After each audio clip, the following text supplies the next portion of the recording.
Scarpins Avenue.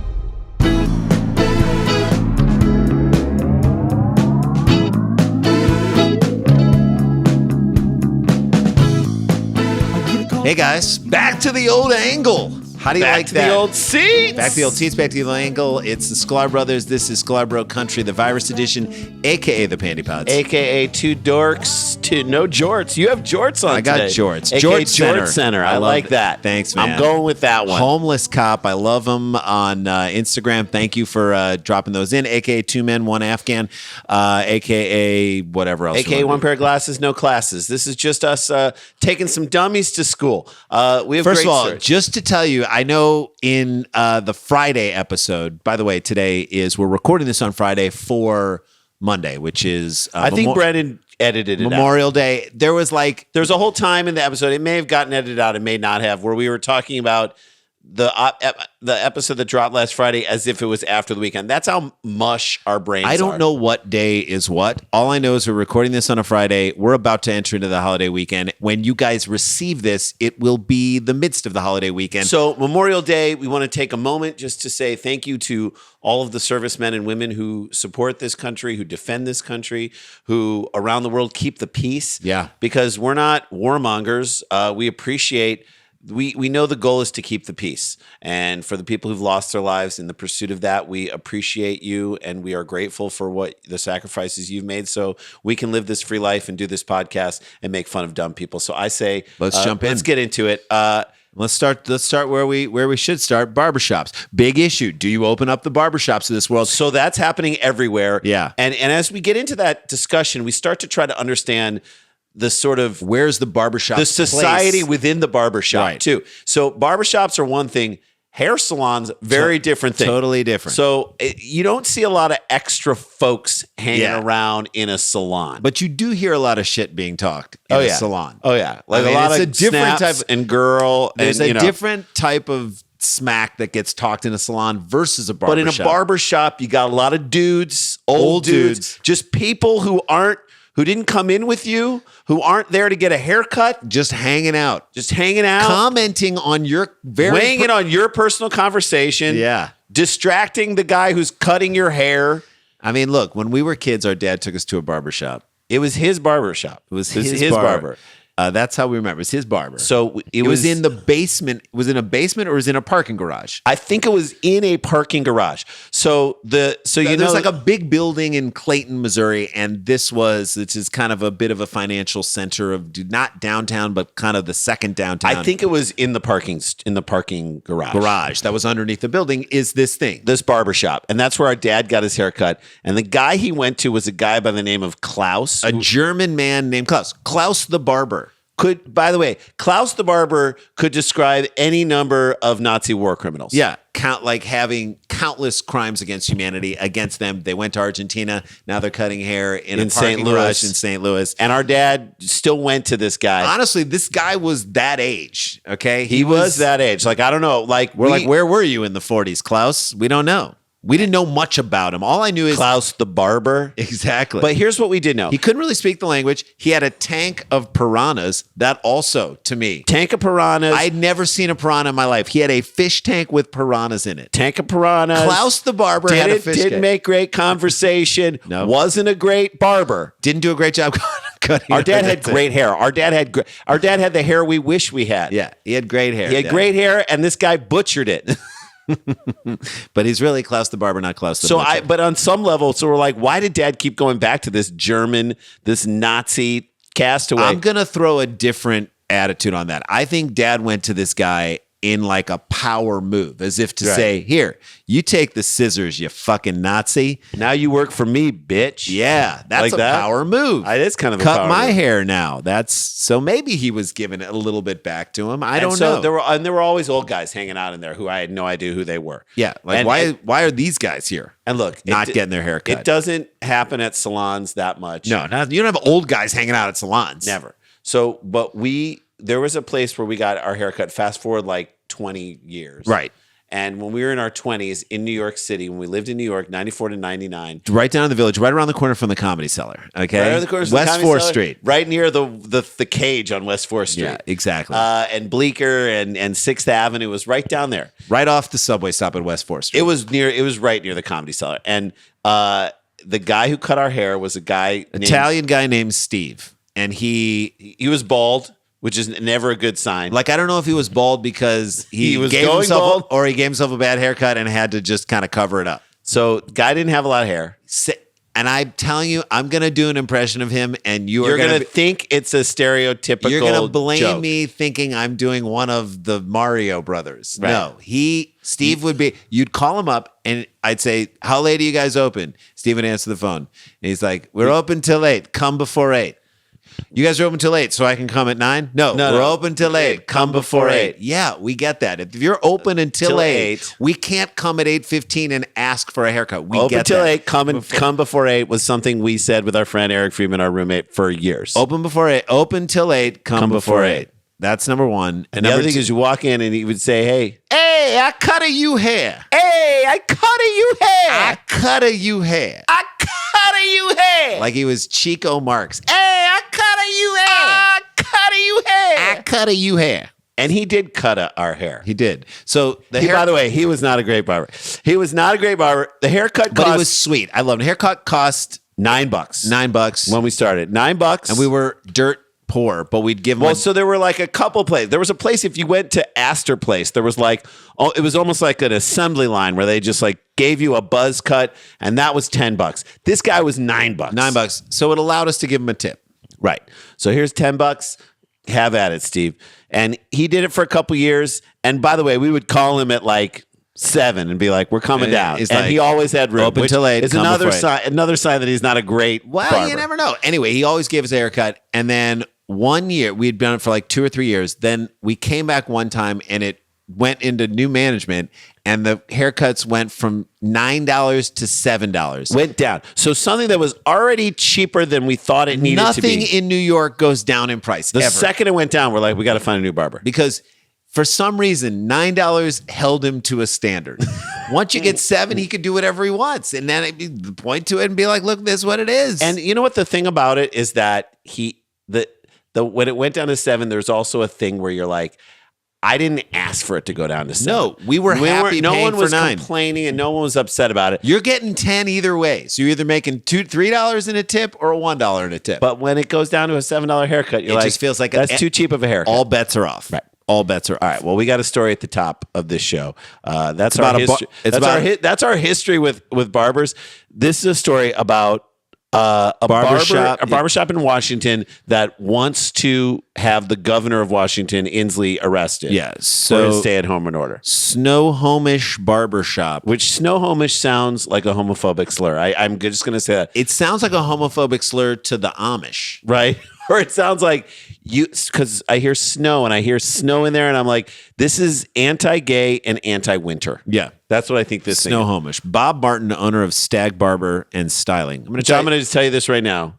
Not a lot of styling going on at Stag Barber and Styling. Mostly just barbering. In Snohomish. Bob Martin, who is an older white guy, ignored the governor's stay-at-home order, and local officials threatened to seek monetary penalties on this idiot in the face of all that is. He just basically they said, yeah, and he just is like, I'm going to openly defy break the rules. I'm just not going to close. I'm going to keep my shop open. In this world where we all have to depend on each other, I'm going to openly defy the rules. So I'm going to ask you this, Rand. Do you think he was pushed by the guys who hang out by the door? Maybe. Who don't hold the door open for you, but they're still upset that they have to spend so much time with their wives now. They would rather, like, barbershops are social clubs that you don't have to pay to get into. That's right. It's a country club that you That's can. Right. You don't have to have any money. Same conversations that are going on in a barbershop go on at a poker table at a country club. A poker table in the men's locker room at a country club. Yes. So they probably told this guy to stay open. Yeah. And not only is he staying open. This guy's going on the offensive and trying to take down the... He can't just stay open, okay? The quotes in the story are what make it great. Why don't you read the first one? The governor is acting in sedition. He doesn't know what sedition is. There's no way. And treason against me and the American people. Therefore, I call on the arrest of the governor for violating the sacred trust and the security of the American people. Sedition, by the way, is an act against the laws. Right. How can he be acting against the laws that he's laying down? That he's creating? You can say the laws are harmful to my business. That's right. You can say, but the guy who's laying down the laws cannot be in sedition. No, to he the can't. laws. He doesn't know what the word sedition is, but he just used it anyway. He's out over his skis. And yes, by protecting you from getting sick, he is violating your security. So I cannot argue with him wanting to make sure you stay safe. Here's another quote you're going to love. Good for this guy, noted customer Travis Fratow. This is the guy who hangs out at the He's place. fraternizing. We live in America, and it's a free country, and you should be able to take risk at your own risk. Yeah, dummy, unless it affects other people, and then you can't take risk at your own risk. You want to get drunk on your own and ruin your own liver? It's But America. take Go for risk at your own risk is the dumbest thing I've ever heard. I mean, it's almost like this guy is in sedition. Yeah, he is in sedition. Noted customer / guy who never leaves the store. Right. Noted customer. Like, I don't even think they're saying, I know they're saying noted, customer so-and-so, but there was no comma in there. And so is he just a noted customer? Exactly. He's a guy who just he never pays. He just sits by the door, never opens the door. I think this is the kind of guy who thinks that the government controls us through Alexa. Which they might. All services are essential, not because of the service they provide, but because it's essential for everyone to provide for the family, said customer Susie Salin. Who's this gal? This is a gal who's got some bangs. She's got a lot of bangs. Hello, bangs. Hello. And this is a woman who refuses to learn the meaning of essential. She's essentially an idiot. If she just said, I love this old racist and I don't want to see a shop go out of business. Then at least that makes sense. At least she's being honest. You're being honest. Don't hide behind words you don't understand. So Martin, by the way, is looking to add businesses to his coalition to bring down the government. And this is what I want to say. And this is my point of this thing. If this asshole only took the same amount of time he's taken to try to gather other businesses to figure out a new way to do his business, or if he was like, look, I got 10 great customers that I can count on, and we all live in this little area and we're not far from each other. I'm going to pick a different driveway every Saturday. I'm gonna come and I'll do 10 haircuts.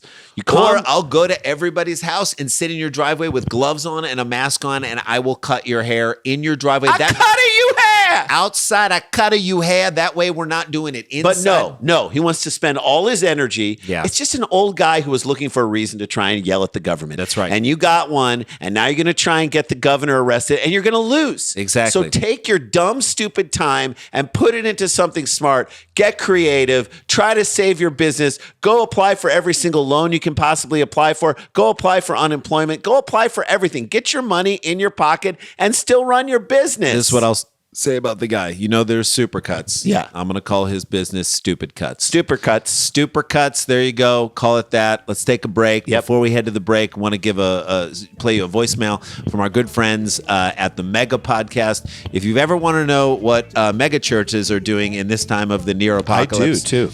These guys have a fantastic, fully improvised podcast that we love so much. They are great improvisers, and it's all about a mega church, and it is hysterical. I want you to listen to this voicemail, and then I want you to go subscribe to their podcast. We'll see you on the other side of the break.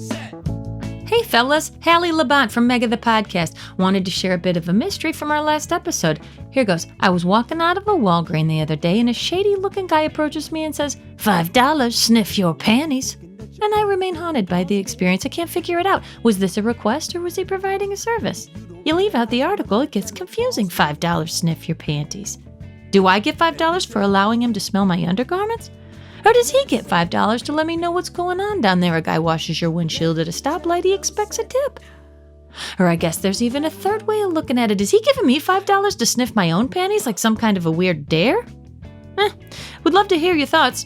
For more of how our megachurch God moves in mysterious ways, listen to Mega the Podcast. Oh, and if you want to know how it went down with the shady dude at Walgreens, I handed him a link and I gave him a shot and he reported back that it was pretty fresh down there. Totally worth the $5. He was a real professional. Any hoodles, Mega the Podcast, baby. We got a new episode out every Sunday fun day. And he said, you gotta let the jello set.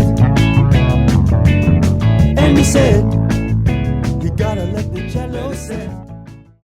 Hey guys, we're back. Again, reminding you, we are doing a stand-up show where we're headlining that you can buy tickets no matter where you live. Right now, we're still headlining at the Nowhere Comedy Club on June 4th. That is a Thursday at 7 p.m. on West Coast time, 10 p.m. East Coast. We're gonna put 9 Central. we're gonna put a link for tickets up on all of our socials very soon. But just mark that time off. They're only selling 390 tickets. I think we can sell it out. I would across love the to sell country. it out. For everyone who's listening to this podcast, it'll be cool to see some of our other material, how we've taken some material for this and put it into that. So check that out. Nowhere Comedy Club, June 4th. And then, of course, we have our YouTube page, Sklarbro Country. Subscribe to that. Go check out some of the great videos on it.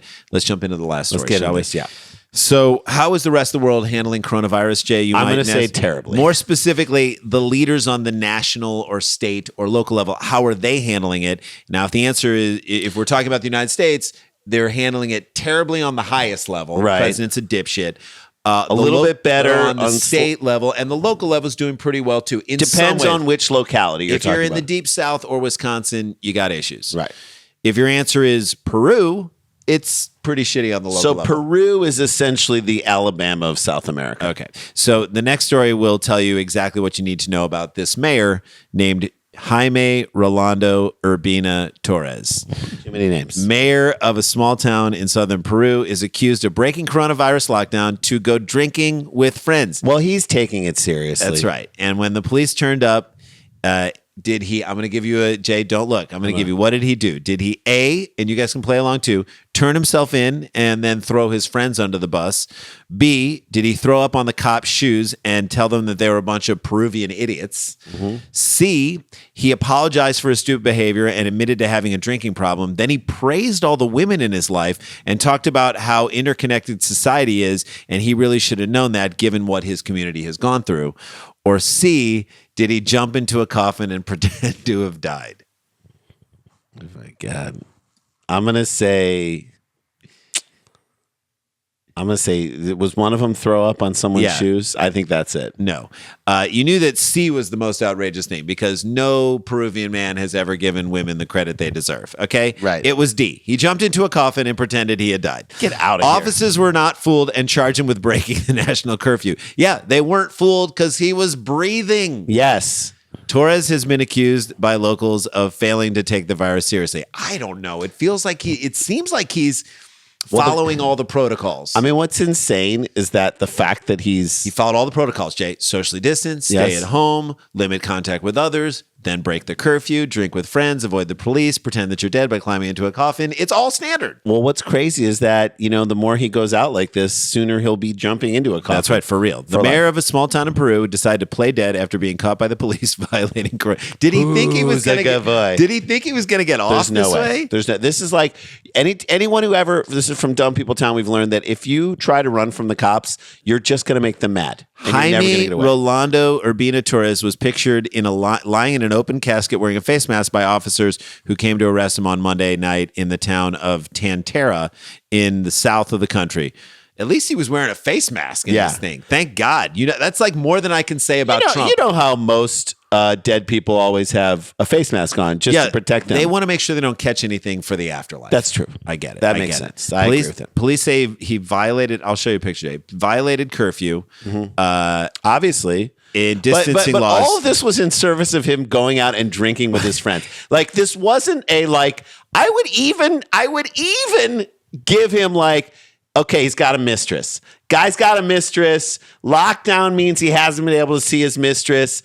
He can't stand it anymore. He's got to go out and see him. But going out and having drinks with his friends, that's I understand it. I miss it. I miss going out and having drinks with my friends. Yeah. I'm not the mayor of a town. So I'm going to show you the picture, and Okay. maybe. So here he is. And That's the funniest thing I've ever seen in my life. try and hold it up so that maybe you guys can see it too. See that? Okay.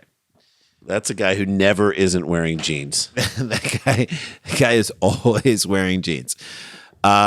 So here's the best line in the whole article. It's not clear exactly where he and his friends were drinking or why there were open caskets close at hand. Well, maybe that's the theme of the bar. Look, you're not doing your research, son. If you're writing this article, everyone knows that if you're drinking with the mayor of a small Peruvian town, you have to have at least 4 or 5 open caskets nearby in case he gets wild. Are we partying tonight? We're open casketing it tonight, bro. That's just Peruvian drinking tradition. I've been to Peru. I've been to Peru, and know. you know what? I think this is possible. Police failed to fall for the ruse and instead Of course they failed to fall arrested for the him, ruse. who said was drunk for breaching the lockdown rules. The town, along with the rest of Peru, was officially placed on lockdown 66 days ago, which There is you go. far too late. The central by the government. But angry locals said Torres has spent just 8 days in the town since the lockdown, and he failed to put in place any local safety measures. At least they're angry at him. Yeah, at least about support. At least it's not like happy. a barber shop in I am Snohomish. happy that the rule of law is coming from the people. Like, what platform did this guy run on to become the mayor? I promise to get drunk with all the locals and pretend that I'm dead to fool the cops. 4 more years. 4 more years. So the pretending that he's dead was, to me, the funny, because he Or couldn't. my name isn't Ronaldo Urbina Torres. This message is approved by Jaime Ronaldo Urbina Torres. The absentee mayor is what they're calling him. Hauled to a town meeting on May 9th to defend himself. He unleashed a series of angry tirades against locals. Absentee mayor, though, does sound to me like a British sitcom from the 1970s starring Eric Idle. Yes. Right? The absentee mayor? Absentee mayor. According He's never to, there. According to local media, well, he's there, but he's never there. According to local media, he was repeatedly shot. So he's a mayor who got a lobotomy, but he keeps winning. He was repeatedly shot down by his own officials. This is a great show. We need to pitch this. Right. When he gave excuses for failing to open emergency coronavirus quarantine shelters. This guy is doing nothing. He's doing everything the opposite. He's going against common knowledge. This guy sounds like he should not be the mayor of a small Peruvian town and instead should be the president of the United States, because even this asshole is doing more than our current president. He's like is on doing. Peruvian Jackass. Because at least he wore a mask when he was getting drunk. Yeah. I give him that. He was also accused of failing to put in proper safety checks to ensure people from outside the town to enter it. Okay, so he's doing absolutely nothing. The Americas is now at the epicenter of the global coronavirus pandemic, with the region seeing coronavirus case totals and death totals rise faster than any other region. So joking about your own death feels like it's not tone deaf at all. No, not at all. If I were his campaign manager, which I'm sure he does not have, I guarantee you he does not have a campaign I bet he's manager. got a champagne manager. Hello, folks. If I were his campaign/champagne manager, I would say to Torres, okay, here's how I would have played it if I was telling him that, okay? I would say that he was participating in and creating an immersive art experience called Masked in a Casket. Masked in a Casket. That he is heavily influenced by Laurie Anderson, Performance and Grace artist. Jones, performance artist, and that he wanted to show how much this virus is devastating the common man who he represents, wearing jeans, wearing a mask, and he needed to get drunk just to have the courage to get into a casket. He's got a great fear of caskets and a great fear of death, and he needed to get drunk with his friends to do it. That's why he broke the curfew. Could I be his champagne manager? You could be a champagne manager, and yes, I think that story tracks. Sometimes curfews need to be broken so that the art world can reach the real world. Yes. And then I'd throw up all the champagne that I had drunk Yeah, after of that course. because I'm his champagne manager. Okay. I'm assuming this guy will not get reelected. No, he's not getting reelected. No. And so if you're one of his boys who broke the curfew, get that mayoral pardon right now. Yes. Can he be unseated for this? I don't know how Peruvian politics work. I think you could become mayor for life. That's highly I love possible. that we're trusting the police in this small Peruvian Look, town. the police stepped up in this situation. Like, that's not always the case. Police are often in certain areas of this world in the politician's back pocket. Okay, so Masked in a Casket is an installation that, in my opinion, would make a ton of money in the New York art scene. Just famous wax figures in masks, in caskets, waxed and masked in caskets. Why is this not? I want all the money to be donated to us. Or to COVID-19. Or to COVID-19. Frontline workers. There you go. Or us. That's the show. We're backline workers. We are. Doing We're our best. backline, but we're doing our best to help everybody up front. We hope we give you that break, that 30 minutes in a day. I hope you have a nice holiday today with your families and stuff. Try and spend it. Try and do something special. Punch a water faucet, then go wash your hands. Stay socially distanced, but stay connected. Don't get infected. And stay protected. We love you guys, and we'll see you tomorrow. La-ti-da, la-ti-da-ti-da-ti-da, la-ti-da-da.